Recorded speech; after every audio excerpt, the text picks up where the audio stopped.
बात बांग्लादेश को लेकर। फरवरी में बांग्लादेश में आम चुनाव होने वाले हैं, लेकिन ये चुनाव सामान्य नहीं है क्योंकि अगस्त 2024 में शेख हसीना सत्ता से बाहर हो गई। छात्र आंदोलन के दबाव में उन्हें बागडोर छोड़नी पड़ी। फिलहाल देश की कमान नोबेल पुरस्कार विजेता मोहम्मद यूनुस की अंतरिम सरकार के हाथ में है, लेकिन यहीं से बांग्लादेश की राजनीति की दिशा बदलती दिखने लगी। उसके लिए कुछ बयान आपको सुनवाते हैं।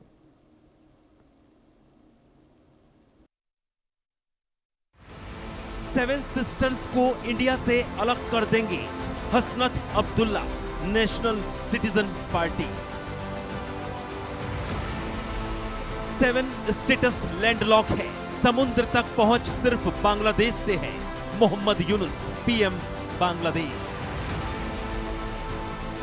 भारत को कई टुकड़ों में बांटने तक बांग्लादेश को पूरा शांति नहीं मिलेगी। Abdullahil Aman Azmi, retired brigadier general. Anti India forces को एकजुट करके नॉर्थ ईस्ट कैप्चर करें Abdul Haq, retired colonel. Boycott India campaign चलाओ, भारतीय साड़ी जलाओ, रुहुल कबीर रिजवी, नेता बीएनपी। अगस्त 2024 के रेडिकल ग्रुप्स ने इंडिया आउट कैंपेन चलाया।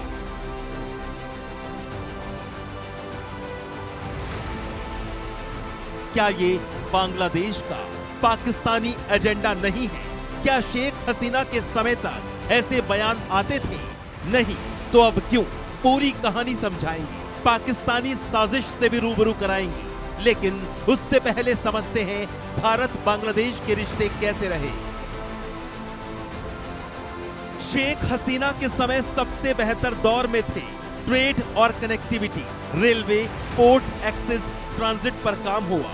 बॉर्डर सिक्योरिटी, आतंकवाद और उग्रवाद पर मिलकर कार्रवाई हुई। भारत के पूर्वोत्तर राज्यों को बांग्लादेश के रास्ते समुद्री रास्ता मिला।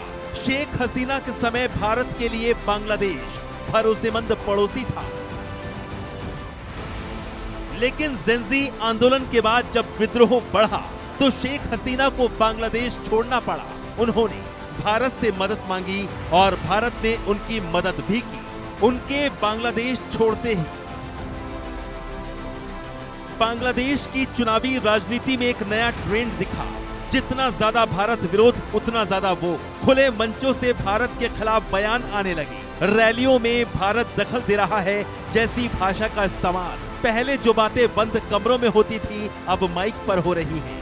भारत के नॉर्थ ईस्ट को अलग थलग कर देंगे जैसे बयान यूनुस के समुद्री गार्जियन बन सकता है।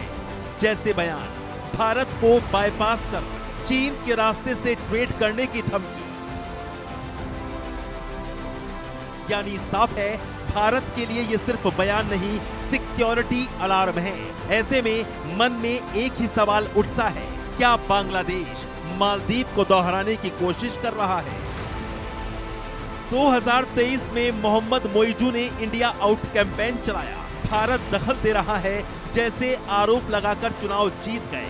सरकार बनने पर भारत से पूरी तरह कटना संभव नहीं बोले। बांग्लादेश में भी वही फॉर्मूला दिख रहा है। चुनाव तक भारत विरोध, सत्ता में आने के बाद बैलेंस। भारत बांग्लादेश संबंधों की जड़ें गहरी हैं, लेकिन कांटों से भरी भी। 1971 में पाकिस्तान से बांग्लादेश की आजादी के लिए भारत ने मुक्ति वाहिनी को समर्थन दिया। पाकिस्तान से युद्ध लड़ा, लाखों बांग्लादेशी शरणार्थी भारत आए।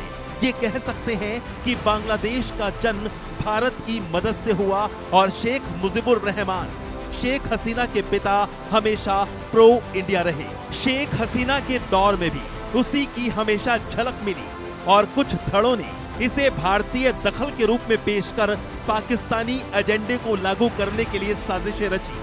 इस साजिश को हवा देने के लिए फरक्का बैराज, तीस्ता जल समझौता, सीमा पर फायरिंग, अवैध माइग्रेशन जैसे मुद्दों को हवा देकर एंटी इंडिया भावनाओं को हवा दी गई। बांग्लादेश में जो राजनीतिक दल हैं उनको भी समझ लीजिए। Awami League pro India, BNP anti India, Jamaat Islami anti India. इसमें जमात ने 1971 में पाकिस्तान का साथ दिया था और नरसंहार में भी शामिल रही। लंबे समय तक हाशिए पर रही और 5% से भी कम वोट बैंक हो गया। लेकिन अब अवामी लीग कमजोर हो चुकी है, बीएनपी बिखर रही है, पावर वैक्यूम में जमात मजबूत होती दिख रही है। तो इसका मतलब साफ है, एंटी इंडिया सोच को हवा दी जाएगी।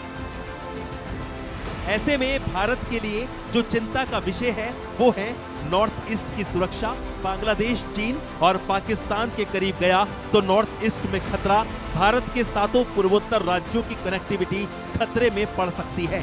कट्टरता बढ़ने का खतरा, अलकायदा, लश्कर जैसे नेटवर्क पैर फैला सकते हैं। बांग्लादेश की जमीन पर पीओके की तरह आतंकी कैंप्स बनेंगे। शेख हसीना के बाद हिंदू अल्पसंख्यकों पर हमले। शेख हसीना के बेटे साजिब वाजिद का दावा है कि यूनुस सरकार जमात को आगे लाने के लिए चुनाव में हेरफेर कर सकती है। अगर ऐसा हुआ तो भारत की सुरक्षा पर सीधा असर पड़ेगा। मालदीव की तरह जो दिख रहा है वो काफी हद तक चुनावी राजनीति हो सकती है, लेकिन असल खतरा तब बढ़ जाएगा जब कट्टरपंथी ताकतें मजबूत हो जाएंगी। ऐसे में बांग्लादेश पूर्व में हमारे लिए पाकिस्तान जैसा बड़ा खतरा बन सकता है। Bureau report, India news.